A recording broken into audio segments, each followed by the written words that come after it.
Mean position से। Figure भी मैंने बनाकर दिखाया था। क्या बनाया था फिगर में? ऐसे ऐसे ऐसे ऐसे ऐसे एक रिजिड सपोर्ट से मैंने बांधा बॉब को। ठीक ना? क्या होता है? बॉब मेटल का होता है, इसको बोलते हैं मीन पोजीशन। और इसको आपने पकड़ कर यहां से डिस्प्लेस कर दिया, ऐसे डिस्प्लेस कर देंगे। छोड़ेंगे तो जितना डिस्टेंस आप इधर खींचेंगे उतना ही डिस्टेंस क्या करेगा, ये दूसरे साइड भी जाएगा। अगर स्मॉल डिस्टेंस तक खींचते हैं तो इधर स्मॉल ही जाएगा, तो एम्पलीट्यूड मेरा स्मॉल हो जाएगा। ज्यादा खींचेंगे तो ज्यादा जाएगा, तो एम्पलीट्यूड क्या हो जाएगा, ज्यादा हो जाएगा। ठीक ना? तो कितना मैक्सिमम डिस्प्लेसमेंट हो रहा है उसको बोलेंगे एम्पलीट्यूड। इसको इस ग्राफ से हम कैसे समझेंगे? ये इसका मीन पोजीशन हो गया, है ना? Mean position. अब यहां से मैक्सिमम डिस्टेंस यहां बढ़ते बढ़ते बढ़ते बढ़ते बढ़ते इससे ऊपर नहीं जा रहा, अब यहां से नीचे आना शुरू हो जा रहा है।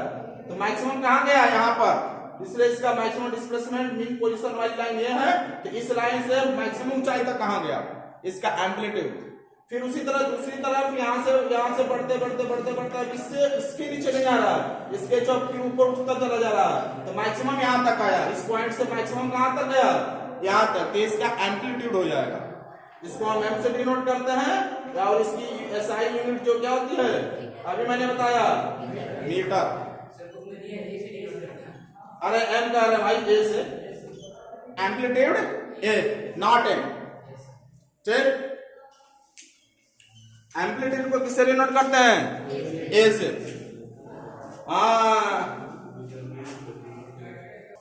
तो ये नॉट एम क्या होगा, ए होगा।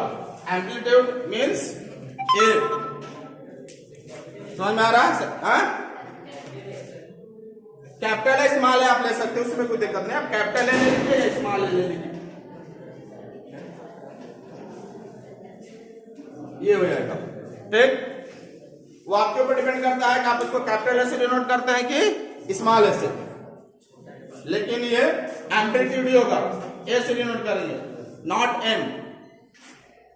आगे बढ़े। यूनिट क्या होगा, मीटर। ठीक? सिंबल क्या होगा, ए। फिर कैपिटल हो या स्मॉल हो, ए ले लेंगे हम। आगे बढ़े। वेवलेंथ दूसरा मेरा क्या है, वेवलेंथ। इसको हम कैसे डिनोट करते हैं, लैम्डा से।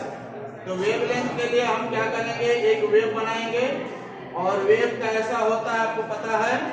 यहां से जाएगा बढ़ते बढ़ते बढ़ते बढ़ते बढ़ते जहां तक अधिक ऊंचाई जाएगा, ये इसका क्या हो जाएगा, एम्पलीट्यूड, मैक्सिमम डिस्प्लेसमेंट। अभी आप पढ़े हो, एम से डिनोट करते हैं, इसकी यूनिट क्या होती है, मीटर होती है, इसको डिनोट करते हैं एम से।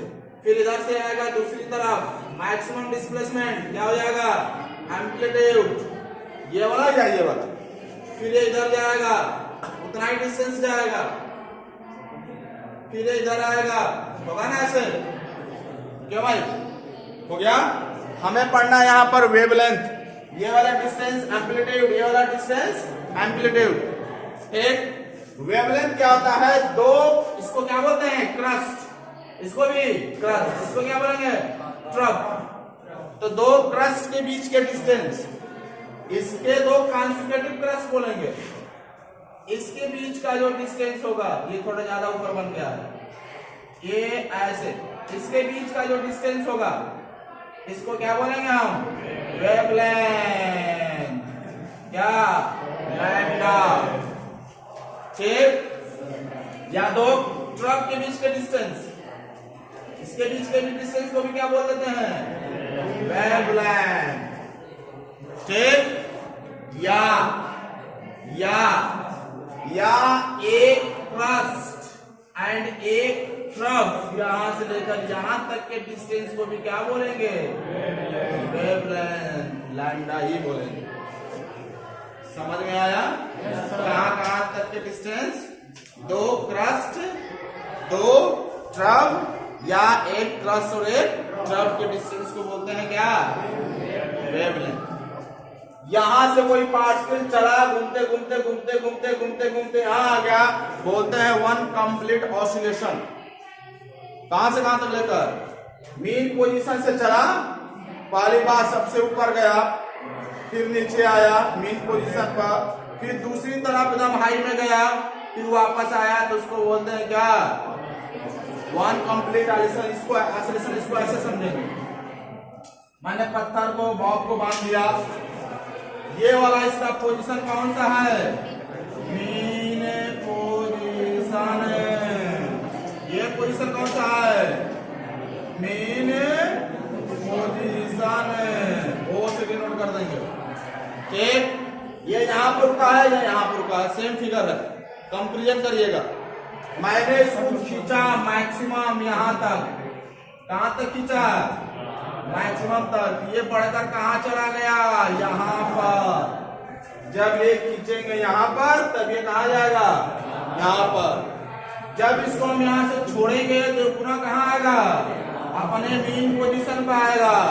तो ये अब कहां आएगा, अपने ये राइट मीन पोजीशन कोई दिखा रहा है, मीन पोजीशन पे आएगा। ये यहीं पर रुक जाएगा, खींच के छोड़ेंगे तुम क्या करते नहीं, ये कहां जाएगा, उतना ही डिस्टेंस ऊपर जाएगा जितना डिस्टेंस उधर गया था, इसलिए आएगा यहां से मैक्सिमम डिस्प्लेसमेंट तक।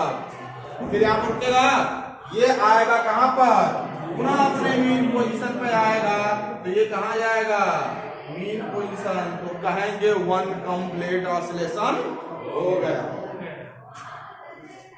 वन कंप्लीट ऑसिलेशन में कहां तक की कहानी है, पहले मैंने खींचा, खींचकर छोड़ा, तो दिस एंड दिस,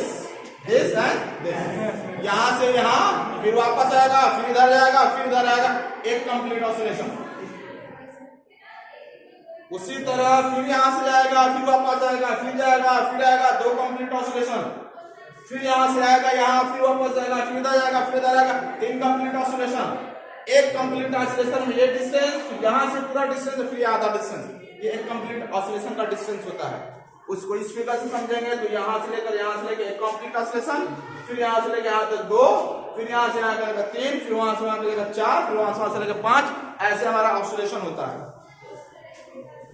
समझ में आया।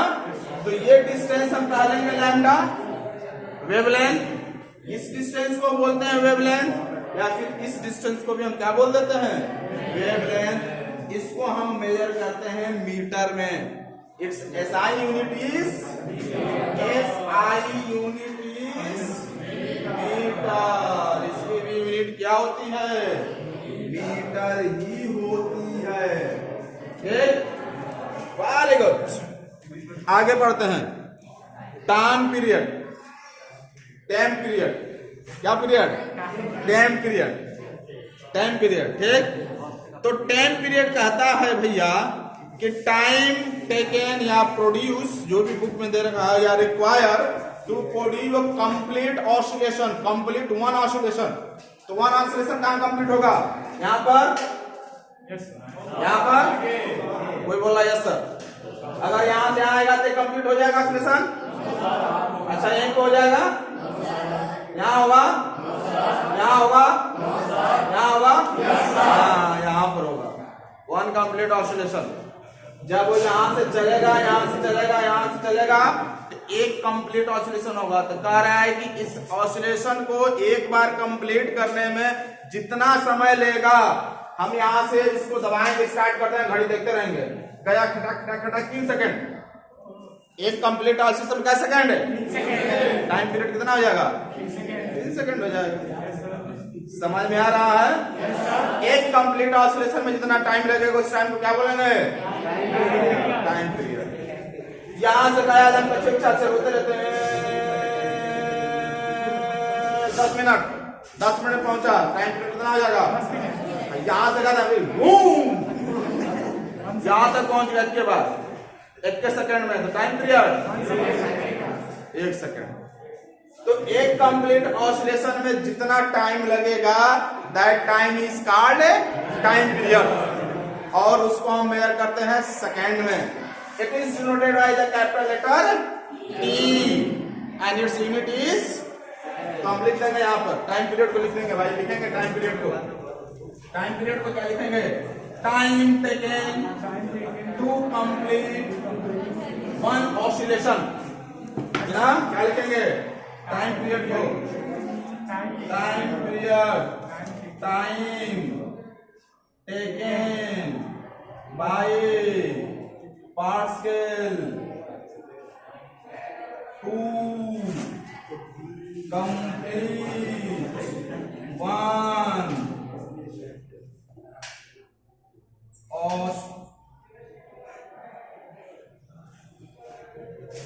ऑसिलेशन, या इसको वाइब्रेशन भी कर सकते हैं, ऑसिलेशन। ठीक, वन वाइब्रेशन या वन ऑसिलेशन हो गया।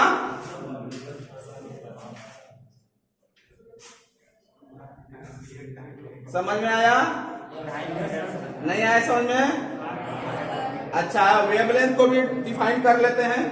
अच्छा, इसकी unit, it's unit is second, it's unit is second हो गया। चलिए वेवलेंथ को भी डिफाइन कर देते हैं, इरेज कर दे रहे हैं। Good good good good good good good good good good good good good good good. आइए, distance between the crust and trough, now crust and crust, two consecutive crust, distance between the two consecutive crust के क्या बोलते हैं हम? Wave length. Minimum distance between sound wave तो वही है, distance between two consecutive crust।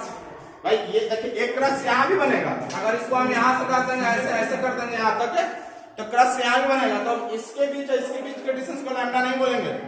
हाँ, इसके बीच के बोल सकते हैं। दो कॉन्सेक्यूटिव ये है, ये टू कॉन्सेक्यूटिव है, ये टू कॉन्सेक्यूटिव ट्रफ है, तो दो कॉन्सेक्यूटिव क्रस्ट के बीच का डिस्टेंस, या दो कॉन्सेक्यूटिव ट्रफ के बीच का डिस्टेंस, या distance table to complete one oscillation.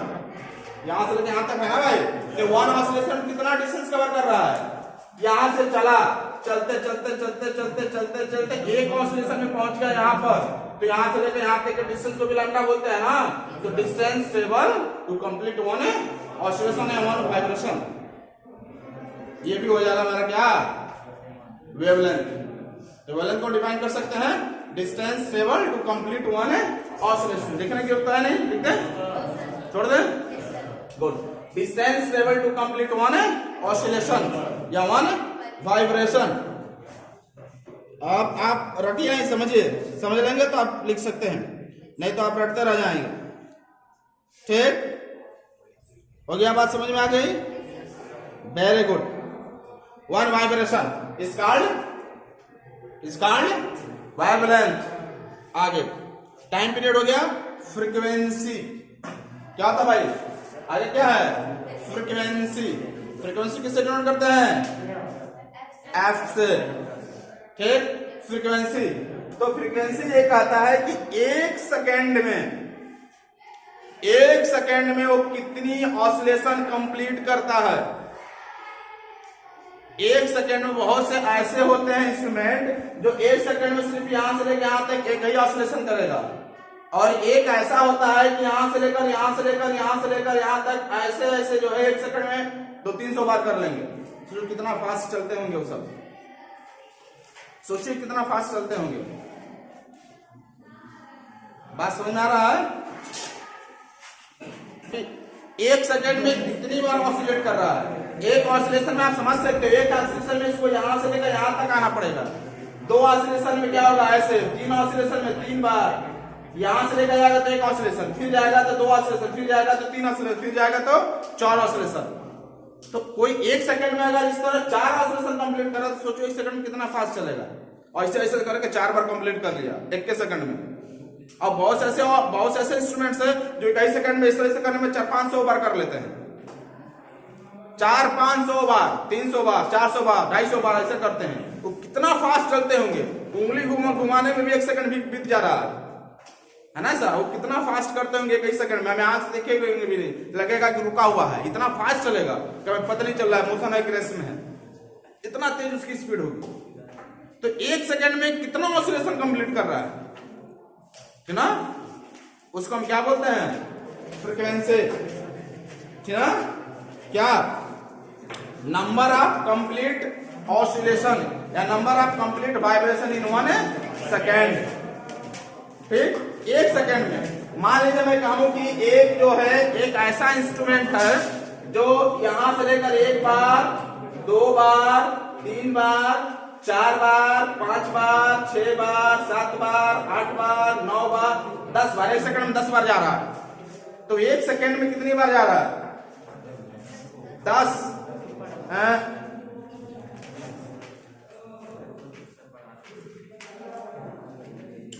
1 second में तो 10 बार जा रहा है, तो उसकी फ्रीक्वेंसी कितनी हो जाएगी? 1 सेकेंड में कितनी बार ऑसिलेशन कर रहा है? 10 बार। तो फ्रीक्वेंसी कितनी हो जाएगी? 10 भाई। 1 सेकेंड में कितनी बार ऑसिलेशन करेगा, उसकी फ्रीक्वेंसी हो जाएगी। तो 10 सेकेंड ऑसिलेशन कर रहा है तो उसकी फ्रीक्वेंसी क्या हो जाएगी? 10। इसको हम डिनोट करते हैं, जिस यूनिट से इसको बोलते हैं हर्ट्ज, इसको शॉर्ट फॉर्म में HZ लिखते हैं। साइंटिस्ट का नाम है, उनके सम्मान में हो गया हर्ट्ज।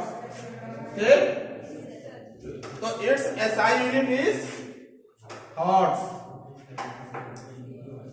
ठीक, नंबर ऑफ कंप्लीट ऑसिलेशन या वाइब्रेशन इन 1 सेकेंड। ठीक, क्या लिखेंगे इसकी definition? Number of complete vibration in 1 second. 1 second में कितना वाइब्रेशन कर रहा है। ठीक, समझ में आ रहा है? ये जो ट्यूनिंग फॉर्क होता है, ट्यूनिंग फॉर्क इंस्ट्रूमेंट होता है, में आपको मिलेगा चिमटे जैसा होता है, चिमटे जैसा ऐसा निकला रहेगा, दो ऐसा निकला रहेगा। नीचे जो है उसका हैंडल होता है पकड़ने के लिए, ठीक ना। उस ट्यूनिंग फॉर्क का अगर हम ऑसिलेशन की बात करें तो ऑसिलेट करता है, उस पर लिखा भी रहता है, किसी पर 256 384 512 ऐसे करके उस पर लिखा रहता है। इसका मतलब कि वो ट्यूनिंग फॉर्क की फ्रीक्वेंसी इतना होगा, इसका मतलब 1 सेकंड में उतनी बार वाइब्रेशन करेगा। जैसे मान लीजिए कोई इंस्ट्रूमेंट है, उसके ऊपर लिखा है 256 हर्ट्ज, तो इसका मतलब क्या कि ये 1 सेकेंड में कितनी बार ऑसिलेशन कर लेगा? 256 बार। यानी 1 सेकेंड में यहां से लेकर 1 2 3 फिर 4 फिर ऐसे ऐसा नहीं, बस ऐसे करते हो गया। एक कंप्लीट ऑसिलेशन कहां से जाएगा? यहां से लेकर यहां तक जाएगा तो 1 बोलेंगे। इस तरह करने में वो 256 बार कर लेता है। सोचो कितना बार फास्ट चलता होगा, मुंह वाइब्रेट करता होगा, हम हाथ में नहीं घुमा पाएंगे उतना फास्ट, है ना सर। तो ये होता है 1 सेकंड में। बहुत ऐसे होते हैं 2-3 आपके बुक में दे भी रखा है 512, 1 सेकंड में 512 बार कर लेगा, बहुत फास्ट लगा। देखेंगे तो लगेगा रेस्ट में, आंख से तो दिख नहीं पाएगा कि वाइब्रेट कर रहा है कि नहीं, इतना फास्ट होता है वो, लगेगा रुका हुआ है। ठीक, तो ये हमारा क्या रहा? Characteristics of the sound wave, जिसमें हम लोगों ने पढ़ा amplitude, wavelength, time period and frequency. समझ में आया? एम्पलीट्यूड को मैंने क्या बताया कि मैक्सिमम डिस्प्लेसमेंट, क्या बताया? जो मैक्सिमम डिस्प्लेसमेंट होता है पार्टिकल का मीन पोजीशन से, फिगर भी मैंने बनाकर दिखाया था। क्या बनाया था फिगर में?